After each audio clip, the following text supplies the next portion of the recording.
Well, hello, Jay. How are you?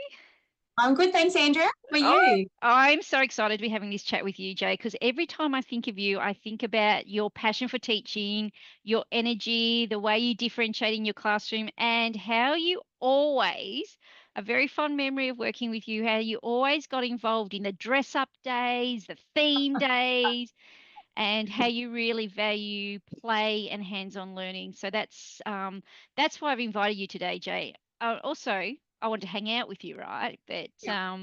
they're the things I remember working with you. So we just worked it out. What what year did you think we met each other? 2010, I think. Yeah. 2010. And everyone, I've just told Jay that her and I don't look any little bit older. I think that's 15 years. Isn't that great to Yeah. have friendships with work for 15 years? Um so that is really cool. I've got my cup of tea here because Jay will agree with me. It's absolutely freezing cold here today in Victoria. So it is a really cold day. So and you've got a beautiful fire at home, haven't you? I do. I do. It's not in my study though, unfortunately. No, no, it's not. Anyhow, well, let's get on to it because I know everyone's going to love your teaching tips because you are such a practical and dynamic teacher. Do you want to just tell everyone the age group you're teaching this year, just to put a bit of context? Yeah, sure. I am teaching prep this year. I've been an early years teacher for most of my career. And a brilliant one at that, everyone. Absolutely brilliant. I think there's only 3 years out of my whole 18 or so years of teaching that I haven't taught in prep or grade one. Um, that's what I'm doing this year. Okay. And you had a bit of a break for a while, didn't you? I did. 2 years post COVID. I think everybody sort of has Yes. found that time a little bit challenging. 2 years post COVID, where I stepped out of the classroom. Didn't leave education though. I kept No. working from home, creating educational resources for Teach This, an online Yeah. So resource company. fantastic. So yeah, well, so that would have even though you pivoted a bit, even though it's in your passion of education, that's a pivot, Yeah, definitely. And you're yeah, loving being back in the classroom? I am. So in those 2 years, I kept doing CRT work. Oh, great. Yeah, yeah, yeah. So I kept my toes in the door, sort of let me see other great schools and different things that Yeah. were happening, and made me just realize that I just miss those relationships with the kids and Yeah. wanted to get into it. And you'd been missing the dress up days. I was missing the dress up days. I did get to do a couple of colour runs while I was a CRT teacher, so got straight Oh, into it. So that was good. yeah. Just to give everyone context, Jay doesn't live too far away from me. So we're like, you're working in the Geelong region, which is really cool. And we worked together in quite we worked in together a primary school and then it became was it a P9 first? Was P to 8 to P to start with. It's P yeah. to 12 now. Oh, everyone will be hanging out for your tips. So what's your tip number one, Jay? Well, you mentioned the dress ups, which is kind of so funny because that was one of the tips that I had. Oh, see, that's how much I love it. So that's really cool. Talk us through. Yeah, so one of my tips is just about making learning fun and letting the kids see your fun side, letting them see you relax and, be a little bit silly, a little bit crazy. It just really helps engage the kids. Yes, I am keen for dressing up, but I'm also a really big advocate for using music and games and movement and even reading a book with the silly voices and, Yeah. really hamming it up and yeah. I So love yeah, it too. I can 100% guarantee folks that Jay does that all the time and I'm right there with you. Like it's a hook, right? We want to motivate our learners. And it's a really interesting thing you're saying this, Jay, because I'm working with another school at the moment about on the pillar of motivation. And we've just read this fascinating reading that says that a learner will consciously or subconsciously, in the split second of the start of the lesson, decide if they're in or not. At the mhm, very start, we're talking about, like being prepared and having like some music or wearing a hat or a great mhm, book, ready to go. yes, yeah. So very much supported by research. And because I follow you on the socials, I see your dress ups, which makes my day. Absolutely makes my day. So I'm Uh, totally agree. Hooking your kids and have some yeah. fun at work. Yes. And do you know what? That's one of the things that I actually really loved about teaching during COVID was one of our expectations to engage our kids was we had to do a morning check-in. And I sort of probably got a bit carried away with my morning check-ins and took them a next level up. And once a week, I made a silly video of myself doing something crazy. So one week it was a Where's Wally sort of theme with photos of me hiding all over my property, Oh, I wearing a love it. clown's hat and all that kind of stuff. And where was Miss J hiding? And Oh, that is an so cute. Olympic themed one where I was swimming in the bath with a shower cap on, and just things like that. I feel like when you do things like that, that creates memories for kids. Remember when Yep. I was Mrs. Moodie at the time? Remember when Mrs. Moodie did that, and then that Yep. sparks remembering other things that we Well, did together, and I yeah, remember it. I yeah. remember you. So that's really cool. Okay. Teaching tip two. My teaching tip two is all about building relationships. I feel like learning is not going to happen in your classroom unless you've got that great relationship with the kids, but also with the parents as well. So I like to put on my parenting hat when I'm a teacher and think Good. to myself, as a parent, what would I want from my child's teacher?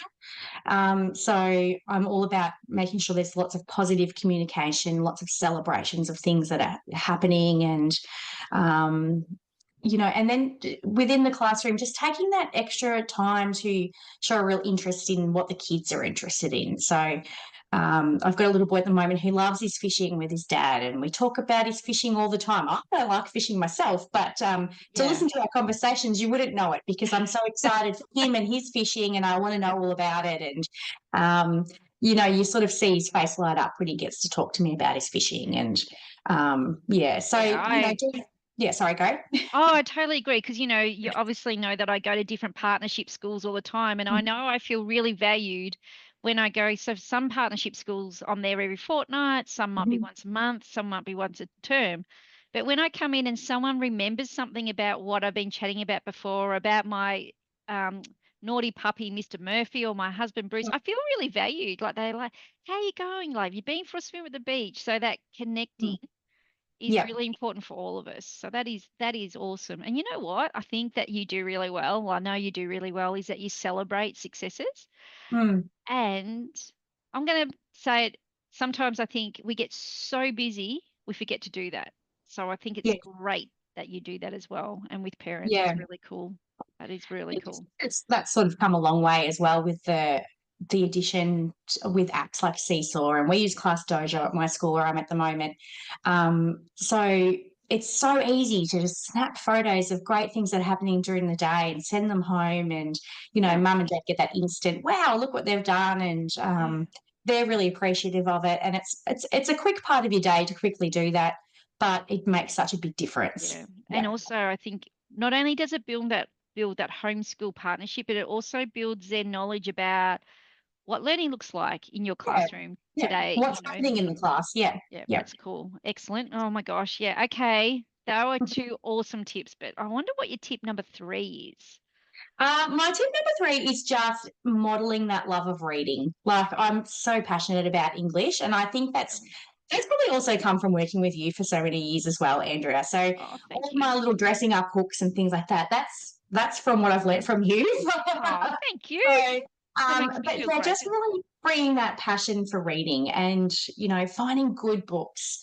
Mm, So with all of the push for the phonics and things like that, and decodable readers, I'm just so passionate about making sure that you have those really great mentor texts as well. So kids listen to a good story, they're entertained by it, and they know that you read for enjoyment, not just because you can tick a box and say I've met the level of where I'm supposed to be.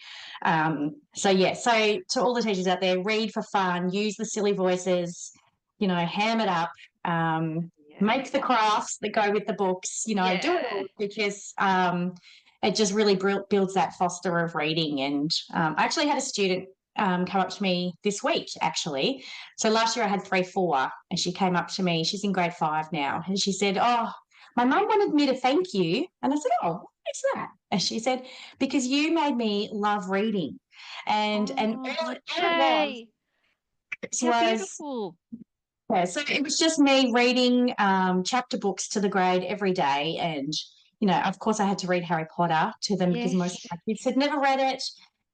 We read Runt as well. Oh my gosh, how Really good is just, that? celebrating how great it is and talking about the books. And she was an amazing reader anyway, but she didn't really have a lot of interest in reading outside of Mm. school.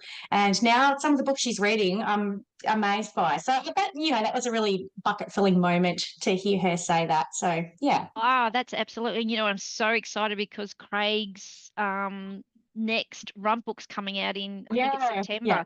Yeah. You're like me, I know, because you'd be looking at all the socials, and when they're releasing new books, you'd be thinking, "Yay, yay!" Yes. That's so I cool. know. You can see some of my picture book collection back here. I've got Yes. a Ah, session. The rest of them are at school, but yeah, yeah, no, it I is. love And them. I buy picture books more than I buy books for myself. So yeah, I think yeah. that understanding author's craft and understanding, the purpose of the illustrations and how they go to bed. I just think there's nothing better than having that knowledge to then authentically engage your kids. I had a really great start to my week this week. I interviewed Tanya McCartney, and Tanya's written Plume, Yes, and I was thinking that of the penguin was in my head when you said her name. yeah, yeah, and just chatting to her about how she goes about it. She has published 65 books. Wow. To have an Australian author do, and she does fiction, non-fiction, juniors, like we are so lucky in Australia that we have got all this talent. Mm, I'm excited about the new Nick Bland book coming out, so it's mm, it's good, it's good times. And I think that is the perfect tip. And you know what? Getting the balance, like we do have a change, and particularly in Victoria, but it's great that, we're at the center. It's about our learners being avid readers and having that love of reading, like both you and I have got. So yeah. ourselves as adults. So that's pretty cool. Well, Jay, that was awesome. No, Thank you so it's much, because okay. the time of recording this, folks, it's deep into report writing time. When you guys watch it, will be way past report writing time. But I, from my heart, thank you for taking your time out to have a chat with me. And I honestly could not have not had you in my 18 people. Oh, thank You you. have I made a feel very really big honoured to be here. impact, very big impact. It's one being a consultant. It's two, watching people take your ideas and make them even better. And then that's what you did when I worked with you. So I feel honored to have you as part of my chat. And I would like to thank you very much. Sandra, no, it was great to catch up. Yeah, nice to see you too. Bye. Okay.